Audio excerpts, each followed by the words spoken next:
예, 오늘 말씀은 창세기 12장 1절로 9절 말씀입니다. 제가 한 절, 여러분이 한 절 교독하도록 하겠습니다. 여호와께서 아브라함에게 이르시되 너는 너의 고향과 친척과 아버지의 집을 떠나 내가 네게 보여줄 땅으로 가라.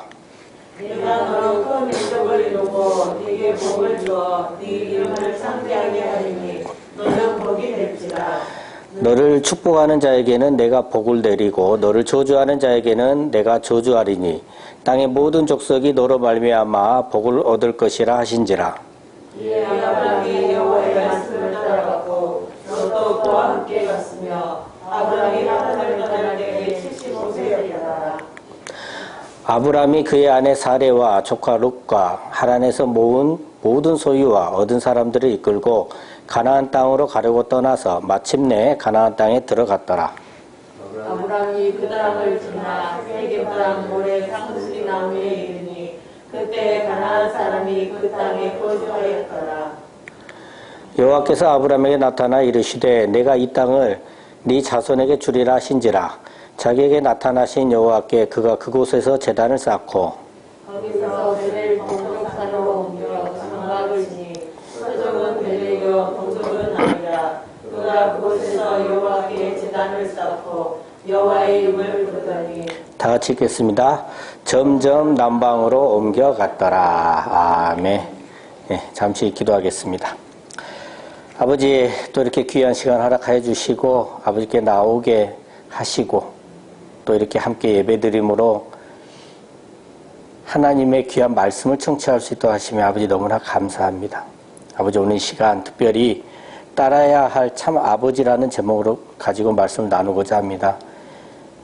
우리가 어떤 아버지를 따라야 되는지 또 그 아버지를 섬김으로 따름으로 우리에게 어떤 일이 있어지는지 오늘 이 시간 깨닫게 하셔서 정말 세상으로 인도하는 아버지가 아닌 참 하나님 아버지를 따를 수 있는 저희들이 될 수 있도록 아버지 오늘 이 시간 변화시켜 주시옵소서. 감사드리며 예수 그리스도 이름으로 기도드립니다. 아멘. 네, 반갑습니다. 오늘 뭐 예배 끝나고 뭔 행사가 있다고 해서 조금 더 숫자가 오지 않을까 하는 괜한 기대를 했다가 실망과 있습니다. 한 분 더 오셨네요. 자, 오늘 제목이 뭡니까? 해야 할 참 아버지. 아버지가 여럿이라는 얘기인가요? 여러분은 아버지가 몇 분 계세요? 네. 일단은 기본적으로 아버지가 둘 이상은 된다는 말이에요. 그래야 어떤 아버지를 따를 것인가를 고민을 하게 되죠. 그럼 우리에게 어떤 아버지들이 있고 그중 어떤 아버지를 따라야 하는지 오늘 이 시간 한번 살펴보도록 하겠습니다. 자, 먼저 본문 들어가기 이전에 지난주에 창세기 11장 1절로 9절을 했었어요. 바벨탑 사건을 통해서 교만한 자를 낮추시는 하나님에 대해서 살펴봤고 또 노아의 세 아들들로부터 온 세상의 사람들이 퍼졌었습니다. 그중 노아의 장자인 셈은 장막에 거하는 복음의 후손들인데요. 창세기 11장 10절에서 26절 여기서 바로 이 셈의 후손들에 관한 족보를 언급을 합니다. 자, 10절 한번 다 같이 읽어볼까요? 시작. 셈의 족보는 이러하니라. 셈은 100세 곧 홍수 후 2년에 아르박삿을 낳았고. 자, 셈의 족보가 나오는데요. 홍수 후에 자녀를 낳았다고 나와요. 그죠? 자, 홍수 후는 이게 뭔 뜻이었죠? 지난번 설교 때 다루었었습니다. 이제 다 아실 거예요. 홍수로 인해서 육신에 있는 것은 다 어째요? 땅에 있던 육신은 다 죽었습니다. 그러니까 우리 안에 있는 육신의 소욕, 육신의 욕망을 다 없이 한 후에 뭘 맺었다? 열매를 맺었다. 이것을 나타내는 겁니다. 그리고 11절과 12절 보면 누구를 낳은 후에 몇 년을 지내며 또 자녀를 낳았으며 저쩌고 또 낳았고 이렇게 하죠. 이것이 계속 반복돼요. 13절부터 26절까지. 똑같은 패턴으로 반복되고 마지막에 딱 한 말이 있어요. 자, 마지막 26절이죠. 다 같이 읽어볼까요? 시작. 데라는 70세에 아브람과 나홀과 하란을 낳았더라. 예. 그러니까 셈의 후손을 쭉 타고 내려와서 누구까지 왔어요? 데라까지 왔습니다. 그리고 데라에서 세 자녀가 나왔는데 아브람과 나홀과 하란입니다. 자, 데라가 자녀를 몇 살에 낳았어요? 70세에 낳았어요. 70세에 몇 명을 낳아요? 3명을 낳았어요. 참 쉽지가 않죠. 쉽지가 않아요. 그럼에도 불구하고 70세에 낳아야 할 만한 이유가 있어요. 그것은 뭐냐? 70이 뭐예요? 7 곱하기 10이에요. 7은 완전수, 10은 만수입니다. 그러니까 최소한 그때는 믿음이 완전하다고 여겨질 만한 상태였고요. 그런 상태에서 열매를 맺었다라는 거예요. 그죠? 계속 이어서 창세기 11장 27절부터 32절까지를 보겠습니다. 27절은요, 26절과 내용이 비슷합니다. 데라가 아브라함과 나홀과 누굴 낳았다? 하란을 낳고, 하나가 추가되죠? 하란은 누굴 낳아요? 롯을 낳았다. 하나 추가가 되고요. 근데 이 하란은 아버지 데라보다 먼저 죽어요. 그래서 일단 롯이 언급이 됐겠죠. 대가 끊기면 안 되니까. 근데 어디서 죽어요? 고향 갈대아인의 우르에서 죽었습니다. 이곳은요, 그 우상 숭배가 만연한 곳입니다. 그러니까 이런 곳에서 죽은 그 하란이 남긴 마지막 열매가 뭐다? 롯이다. 반면 아브라함은 어째요? 데라가 믿음이 완전하다고 여겨진 상태에서 난 열매잖아요. 그래서 보면 나중에 아브라함보다 롯이요, 육신적인 것을 선택하는 경우가 훨씬 더 많습니다. 다 이유가 있어요, 이렇게. 자, 그다음 창세기 11장 29절과 30절 말씀. 이거 보면, 자, 읽어드릴게요. 아브라함과 나홀이 장가들었으니 아브라함의 아내 이름은 사레며 나홀의 아내 이름은 밀가니 하란의 딸이요. 하란은 밀가의 아버지이며 또 이스가의 아버지더라. 사레는 임신하지 못함으로 자식이 없었더라. 자, 두 부부가 나오죠. 아브람과 사레, 나홀과 밀가입니다. 예. 근데 아브람의 아내 사레는 임신하지 못하고 그렇기 때문에 뭐다? 자식이 없었다. 임신하지 못한다. 뭐예요? 생육하지를 못해요. 자식이 없어요. 열매를 맺지 못하고 있다는 거죠. 자, 이것을 언급하셨다고 하는 이유는 뭐냐? 지금 생육하지 못하고 열매를 맺지 못하는 거, 이거 분명히 저주가 맞습니다. 그럼에도 불구하고 하나님께서 개입하셔서 해결해 주시고 오히려 이것을 통해서 큰 일을 이루시겠다는 뜻이 숨겨져 있는 거예요. 자, 나홀과 밀가는요, 나중에 보면 이제 그 창세기 22장 23절쯤에 가보면 이들의 후손 중에서 리브가가 태어나요. 그죠? 이 리브가가 아브라함의 후손 중 이삭의 아내가 되죠. 그죠? 그래서 이런 내용과 연결이 되기 때문에 지금 일단 언급을 해주고 있는 겁니다.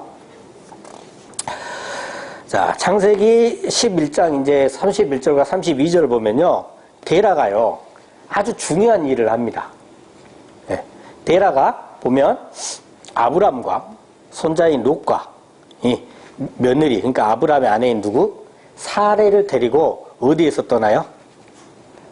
갈대아인의 우르에서 떠납니다. 자, 이곳이 어떤 곳이라고요? 우상 숭배가 만연하던 곳. 자, 이런 곳에서 떠났습니다. 떠났죠. 그리고 어디를 향해 갑니까? 가나안 땅. 가나안 땅은 뭘 상징해요? 천국을 상징합니다. 그러니까 거짓을 숭배하고 세상을 따르는 우상 숭배에서 떠나 참 하나님의 나라 천국을 향해 나아갑니다. 자, 이렇게 아브라함의 아버지인 데라는 우상 숭배하는 곳에서 또 그러한 상태에서 떠나서 가나안 땅을 향해 천국을 향해 지금 나아갔습니다. 아주 바람직한 일인 것이죠. 아주 바람직합니다. 그런데 이 데라는 가나안 땅을 향해 계속 갔으면 좋겠는데 그러질 못하고요. 하란에 이르러서 거기서 거류를 합니다. 거기서 좀 살아요. 그러다가 하란에서 죽습니다. 하란에서 죽어요. 자, 이것은 지난주 시간에 다루었던 그 노아의 아들들의 후손들이 동방을 향해 가다가 중간에 뭘 만납니까? 신할 평지를 만나서 거류하였던 거하고 같은 거예요. 노아의 아들들의 후손들이 의로운 하나님의 뜻을 이루며 나아가다가 세상에 안주하며 세상의 방식에 머무르고자 했었잖아요. 그하고 똑같은 지금 잘못을 되풀이하고 있는 거예요. 자, 여기서 이 하란은 그 데라의 아들 하란이 아니라 도시 이름이에요. 도시 이름. 이 하란은 어떤 것이냐면 고대에 전략적으로 굉장히 중요한 도시였어요. 일단 도로가 이렇게 잘 뻗어 있었고요. 그래서 아시리아 왕들이 굉장히 중요하게 여겼던 곳입니다. 그리고 이제 그 우상숭배, 그러니까 달의 신에게 바치는 제사의식이 많이 이루어지던 그런 곳이었고요. 또 이 메소포타미아에서는 이곳 하란이 이렇게 상업, 문화, 종교 이것들의 뭐예요? 중심지였단 말이에요. 그러니까 하란은 오늘날 같이 보면 뭐 요즘 한참 플랫폼이 인기죠. 플랫폼과 같은 도시예요. 이곳을 거쳐야 돼 무조건. 그러니까 도로가 잘 돼 있어서 상업이라든지 문화 등이 연결짓는 그런 곳이었고, 그렇게 되면 어째요? 우리도 옛날 돈 벌려면 어디로 갔습니까? 서울로. 그러니까 세상의 가치관으로 봤을 때는 어째요? 살기 좋고 세상적으로 성공할 수 있는 기회가 있는 곳. 예? 지난주 걸로 말하면 넓은 신할 평지와 같은 그런 곳이란 말이죠. 그래서 데라는 우상 숭배하던 갈대아 우르에서 떠나서 가나안 땅을 향해 떠났어요. 나갔어요. 아주 좋아. 근데 자기 조상들의 잘못된 습관을 온전히 버리지는 못하고 또 어디에 머물러요? 하란에 머물고 결국 하란에서 죽게 됩니다. 어떤 사람은 여기서 심하게 얘기해요. 하란이 가나안 땅까지 못 가고 아니 데라가 가나안 땅까지 못 가고 하란에서 죽었다니까 지옥 갔다 막 이렇게 해버리는데 그렇게 단정 지으면 안 됩니다. 그냥 그건 정죄하는 거예요. 굉장히 큰 죄를 짓는 거기 때문에 그렇게 하지 마시고, 일단 데라는 완전한 믿음의 상태까지는 나아가지 못했다. 뭐 이 정도로만 이해를 하시면 되고, 천국에 있는지 없는지는 가서 살펴보세요. 지금 뭐라 하지 마시고. 자, 이제 여기까지가 본문이 안 읽었던 것이고요. 이제 본문으로 들어가 보도록 하겠습니다. 자, 본문 1절 다 같이 읽겠습니다. 시작. 여호와께서 아브라함에게 이르시되 너는 너의 고향과 친척과 아버지의 집을 떠나 내가 네게 보여줄 땅으로 가라. 지금 제가 본문 이전의 것도 빠짐없이 쭉 해주잖아요. 그게 왜냐하면 제가 하고 있는 설교가 무슨 설교예요? 강해 설교입니다. 그러니까 여러분들이 스스로 성경을 배워서 알아가시면서 은혜를 받으시라는 거예요. 그죠? 자, 여호와께서요 아브라함에게 고향과 친척과 아버지의 집을 떠나라고 지금 말씀하시죠. 자, 지금 아브라함이 그럼 고향에 있나요? 이미 고향이 갈대아인의 우리에서 나왔습니다. 자, 친척은 나홀에게서 떠나왔어요. 그러니까 물론 지금 하란의 아들인 롯하고 같이 있기는 해요. 그리고 여호와께서 이 말씀을 하신 후에도 롯과 당장에 헤어지지는 않아요. 어찌 됐든 간에 친척 나홀에게서 떠났단 말이에요. 자, 그리고 아버지의 집에서 떠나라고 하시는데 지금 아버지는 하란에서 이미 죽었잖아요. 그 하란에서 이미 떠나 있는 상태예요. 자, 그럼 여호와께서 아브라함에게 떠나라고 하신 이 고향과 친척과 아버지의 집은 뭐냐 이 말이에요. 문자대로의 의미는 아니죠. 아브라함도 생각도 이상할 거 아니에요. 지금 자기는 다 떠난 것 같을 거 아니야, 육신으로 보면. 제가 어려서요, 살던 곳이 어디냐면, 저기 광주 산수동이에요, 산수동. 이제 그거 지금 재개발도 이렇게 많이 추진되고, 막 아파트 짓고 하던데, 그래도 제가 살던 곳은 또 이렇게 그대로 남아 있어요. 그래가지고 이렇게 가끔 한 번씩 이렇게 산소 우거리 쪽으로 지나가려면, 그냥 쭉 도로 타고 가도 되는데, 억지로 그쪽으로 한 번씩 가볼 때가 있어요. 좀 시간에 여유가 있을 때는. 왜 이렇게 제가 가요? 이산에 가면 거기가 뭐예요? 편안해요. 그 정겨움이 느껴져요. 어렸을 때 놀던 곳이라 기분이 좋아져. 그러니까 고향은 뭐예요? 안식처와 같은 곳이에요. 그 친척은 뭐냐면 여러분들이 무슨 일이 생겼을 때, 좋은 일이거나 안 좋은 일이 생겼을 때 찾아가서 조금 더 편하게 말하고 도움도 요청할 수 있는 내 편이에요. 내 편. 그러니까 친척은 나의 우군, 아군, 내 편이라는 겁니다. 자, 그리고 아버지의 집은 뭐예요? 어려서 제 애들은요, 저를 슈퍼맨인 줄 알아요. 그러니까 저한테 말하면 뭐든 해줄 수 있고, 아빠는 못하는 게 없는 그런 존재로 알더라, 그 말이에요. 그러니까 그렇게 알고 있으니까 좋기도 한데 굉장히 피곤해요, 사실. 어쩔 때 한 번은 진짜 어려운 거를 해결해 주래. 하고 제가 며칠 동안 잠을 2-3시간 밖에 못 자고 설쳐서 해준 적도 있고요. 또 어떤 날은 하루는 갑자기 밤 10시 20분경에 사무실 일하고 있는데 전화 왔어요. 내일 학교에 뭘 가져가야 되는데 필요하다고 꼭 사와래요. 근데 그게 뭐 꽃이었나? 뭐 그건데 꽃집 다 문 닫았잖아요. 그럼 대형마트만 가야 돼. 근데 그때 대형마트가 몇 시까지였냐면 11시까지 할 때였어요. 지금 10시 20분이요. 40분밖에 안 남았어. 그래서 혹시 모르니까 대형마트 많은 쪽으로 가야 되잖아요. 그래서 저 터미널 있는 마트로 갔다가 없으니까 또 상무 쪽으로 갔다가 없으니까 또 저기 뭐죠 그 축구 경기장 있는데 예? 그쪽으로 갖고 겨우 샀어요. 사갖고 계산하고 딱 나오니까 10시 58분이더라고요. 땀 뻘뻘 흘리고. 그하고 딱 사서 갖다 줬죠. 자녀가 딱 한마디 하대요. 역시 우리 아빠. 와, 미치. 그러니까 뭐예요? 아버지의 집은 뭡니까? 의지할 곳이에요. 자기 어찌할 수 없을 때. 그죠? 그러니까 고향과 친척과 아버지의 집을 떠나라고 하는 것은 이 세상에서 나의 안식처, 내 편, 내가 의지할 곳에서 뭐하라? 떠나라는 겁니다. 자, 그리고 누구를 의지하라는 거예요? 여호와 하나님만 의지하라는 겁니다. 그럼 우리가 왜 고향과 친척과 아버지 집에 머물려고 할까요? 머물려고 하니까 떠나야 할 거 아닙니까? 그게 2절에 답이 있습니다. 자, 다 같이 읽겠습니다. 2절만 시작. 내가 너로 큰 민족을 이루고 네게 복을 주어 네 이름을 창대하게 하리니 너는 복이 될지라. 이 말씀을 하셨잖아요. 그러니까 우리가 고향과 친척과 아버지의 집에 머물려고 하는 이유는 큰 민족을 이루고 이름을 창대하고자 하는 거예요. 그걸 이루기 위해서 안식처가 필요하고 의지할 때가 필요하고 내 편이 필요한 거예요. 그러니까 하나님께서 그걸 아세요? 몰라요? 아시잖아요. 그죠? 그러니까 그걸 아시기 때문에 하나님께서 지금 말씀을 이렇게 아예 주시는 겁니다. 그죠?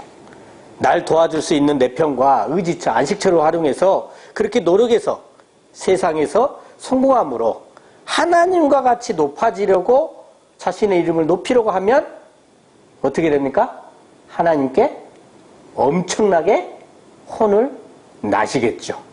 그죠? 대신 어째요? 하나님의 뜻을 따르면 하나님께서 알아서 어떻게 해주시겠다? 성공하고 이름을 높여주시겠다는 겁니다. 그러니까 우리가 어떻게 해야 됩니까? 스스로 높아지려고 하지 않아야 되겠죠. 그래서 여호와의 말씀을 따라서 여호와의 말씀을 의지함으로 선한 열매를 맺으시기 바랍니다. 네. 자, 그래서 아무튼 이제 2절과 3절에서 축복을 해 주시는 것인데요. 너를 축복하는 자에는 내가 복을 내리고 너를 저주하는 자에게는 내가 저주하리니 땅의 모든 족속이 너로 말미암아 복을 얻을 것이라. 그러니까 본문에 지금 이 아브람뿐만 아니라 오늘날 우리도 하나님 자녀인데 우리도 오늘날 나를 복자로 만들어 주시겠다는 말씀이에요. 그럼 여러분 이미 복자입니까? 아닙니까? 이미 복자입니다. 자, 그러자 아브라함이요, 이제 다행히 여호와의 말씀을 이제 어떻게 해요? 따라갑니다. 자, 본문 4절 다 같이 읽겠습니다. 시작. 이에 아브라함이 여호와의 말씀을 따라갔고 롯도 그와 함께 갔으며 아브라함이 하란을 떠날 때에 75세였더라. 자, 아브라함이 여호와의 말씀을 따라 세상에서 보기 좋은, 세상에서 성공하기 쉽고 안주하기 좋은 그 하란을 떠나서 여호와의 말씀을 따라 갑니다. 근데 그의 조카 롯도 아브라함과 함께 가고요. 그죠? 자, 본문 5절 또 보면요. 아브라함이 그의 아내 사레와 조카 롯과 하란에서 모은 모든 소유와 또 얻은 사람들을 이끌고 가나안 땅으로 가려고 떠나서 마침내 가나안 땅에 들어갔습니다. 들어갔어요. 자, 가나안 땅은 아까 뭘 예표한다고요? 천국. 그러니까 우리가 천국을 향해 나아가는 삶을 살 때 나 자신만 그렇게 살면 된다라고 지금 말씀하시는 게 아니에요. 나 자신만 그렇게 살면 되는 것이 아니라 아브람처럼 누구누구 데려가야 돼요. 아내와 조카와 친척들과 자신이 세상에 속해 있는 그러니까 친척들과 내 소유와 얻은 사람들, 이웃까지도 어떻게 해요? 모두 다 이끌고 천국을 향해 나아가는 삶을 살아라는 거예요. 그러면 이게 어떻게 사는 겁니까? 어떻게 사는 게 그런 삶이에요? 우리는 누굽니까? 하나님의 자녀잖아요. 그럼 하나님의 자녀로서 본이 되는 삶을 살면서 자신이 그러니까 자신이 이 세상에 속해 있는 사람들에게 그들의 방식에 내가 동화되어 가는 것이 아니라 그들이 본을 받아서 나를 따라올 수 있도록 내가 바른 삶을 살아가야 된다는 거예요. 자, 다음 6절 한번 다 같이 읽겠습니다. 시작. 아브라함이 그 땅을 지나 세겜 땅 모래 상수리 나무에 이르니 그때에 가나안 사람이 그 땅에 거주하였더라. 자, 아브라함이 아까 분명히 5절에서 어때요? 가나안 땅에 들어갔잖아요. 천국에 다 들어가면 우리는 끝날 것 같아. 근데 아브라함이요, 가나안 땅을 지나요. 들어가는데 지납니다, 그냥. 그리고 어디로 가요? 상수리 나무 있는 데까지 이르렀습니다. 자, 가나안 땅에 들어갔는데 가나안 땅을 왜 지나쳤을까요? 목적지가 가나안 땅 아니었어요? 목적지가 가나안 땅이었잖아요. 들어갔는데 지나쳐요. 그 이유가 뭐예요? 여기 있어요. 가나안 사람 그 땅이 네, 가나안 땅에 원주민이 있었기 때문이에요. 원래 살던 가나안 사람이 있었기 때문에 지나갔다는 거예요. 자, 뒤에서 보면 알 수 있는데 원래 살던 이 가나안 사람들은 쫓아내야 할 존재들이에요. 맞죠? 멸해야 될 것들로 나와요. 이게 뭔 말이냐면 내가 여호와의 뜻을 쫓다 보면 어느덧 내 마음 상태는 천국의 상태로 바뀝니다. 내가 바꾸는 게 아니라 하나님께 바꿔주셔요. 근데 그렇다고 해서 육신의 상태가 완전히 없어진 것이 아니더라는 거예요. 천국의 마음 상태가 온전하지 못하고 쫓아내고 없애야 할 요소들이 여전히 많다는 겁니다. 자, 본문 7절 한번 다 같이 읽겠습니다. 시작. 여호와께서 아브라함에게 나타나 이르시되 내가 이 땅을 네 자손에게 주리라 하신지라. 자기에게 나타나신 여호와께 그가 그곳에서 제단을 쌓고. 자, 베델 7절 읽었죠? 8절 할 뻔했네. 큰일 났어요. 제가 어저께 잠을 조금 설쳤더니. 네. 자, 지금 아브라함 상태는 어떤 상태일까요? 여호와의 말씀을 쫓아 가나안 땅에 들어갔어요. 근데 그곳에 누가 있어?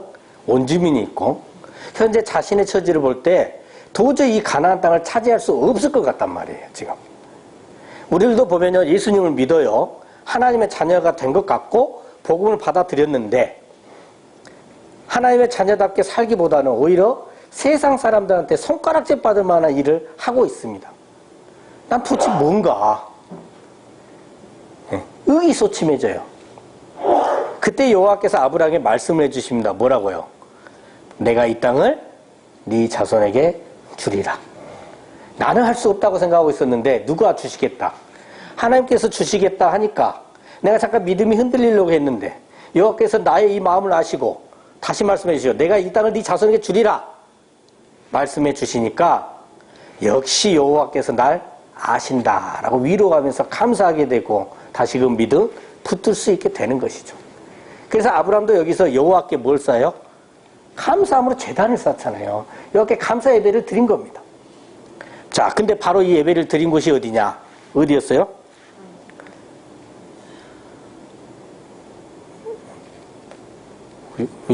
넘어가 버렸네. 네, 상수리 나무였단 말이죠. 그래서 이 상수리 나무가요, 굉장히 중요한 의미를 갖게 됩니다. 그래서 뒤에 보면 창세기 18장 1절에서는 여호와께서 마므리의 상수리 나무들이 있는 곳에서 아브라함에게 나타나기도 하시고요. 또 창세기 35장 4절에서는 야곱이 이렇게 사람들로부터 모든 이방 신상들과 귀고리들을 받아갔고요. 이 세겜 근처 상수리 나무 아래 묻기도 합니다. 또 창세기 35장 8절에서는 리브가의 유모인 드보라가 죽었을 때 그를 베델 아래에 있는 상수리 나무 밑에 장사하기도 합니다. 그래서 이 상수리 나무가 상당히 중요한 의미를 갖게 되는데 오늘은 상수리 나무에 대해서는 자세히 하지 않겠습니다. 자, 본문 8절과 9절 한번 다 같이 읽겠습니다. 시작. 그래서 베델 동쪽 산으로 옮겨 장막을 치니 서쪽은 베델이요 동쪽은 아이라. 그가 그곳에서 여호와께 제단을 쌓고 여호와의 이름을 부르더니 점점 남방으로 옮겨갔더라. 아멘. 자, 베델은 하나님의 집이라는 뜻이죠. 그래서 베델의 동쪽은 뭐예요, 그러면? 이 동쪽은 지난 시간에 뭐였어요? 의로운 쪽이잖아요. 우측이니까. 그러니까 하나님의 집의 의로운 쪽을 나타내죠. 산은요. 산은 예수님께서 기도를 많이 하셨던 곳이고요. 보면 믿음의 선진들이 박해자를 피해서 도망친 곳이기도 합니다. 그러니까 산은 피난처이고 안식처이고 기도처예요. 그러니까 베델의 동쪽의 산은 뭐냐? 근데 여기서 뭘 샀어요? 보니까 장막을 쳤습니다. 그죠? 그러니까 하나님의 집에서 볼 때 의로운 기도처, 안식처인 그곳에서 장막을 쌓았습니다.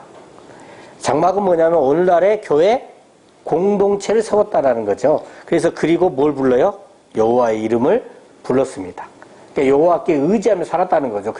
그냥 입으로만 불렀다는 게 아니에요. 그리고 이제 점점 남방으로 향해 나아갑니다. 우리가 어딜 가든 글자를 잘 봐야 돼요. 만약에 여기서 남방으로 내려갔다라 하면 좀 복잡해요. 내려갔다는 표현이 없죠. 성경에서 내려간 것은 안 좋은 의미입니다. 그러니까 내려갔다는 표현은 없고 그냥 옮겨갔더라 그러잖아요. 그러니까 내려갔다고, 만약에 내려갔다고 한다면 이게 어떻게 되냐면 믿음이 떨어진 상태로 내려간 것이 돼요. 근데 그것이 아니라 여호와의 이름을 부르는 하나님의 자녀다운 상태로 남방으로 간 거예요. 그러니까 시험 들어 넘어져서 세상을 향해 내려간 것이 아니라 하나님의 자녀다운 모습으로 복음을 전하려 사랑으로 세상을 정복하며 다스리기 위해 나아간 것입니다. 자, 정리 한번 해보겠습니다. 여러분, 우리에게는 누구나 두 아버지가 있습니다. 세상으로 인도하려는 육신의 것, 세상 것을 물려주려는 아버지, 그리고 천국의 삶으로 인도하시는 우리의 참 하나님 아버지가 계십니다. 그럼 이 땅에서 살아가는 동안 이 두 아버지가 늘 여러분에게 선택을 강요합니다. 여러분은 어떤 아버지를 선택하시겠습니까? 기도하도록 하겠습니다. 하나님 아버지 감사합니다. 오늘은 따라야 할 참 아버지라는 제목으로 말씀을 함께 나누었습니다.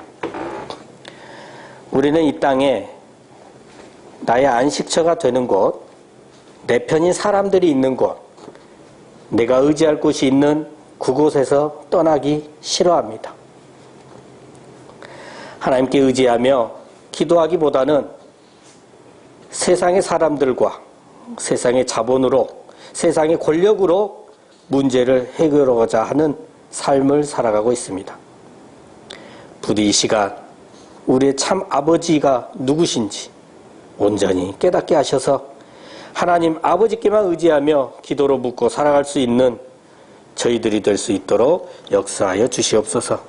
늘 감사드리며 우리 주 예수 그리스도 이름으로 기도드립니다. 아멘.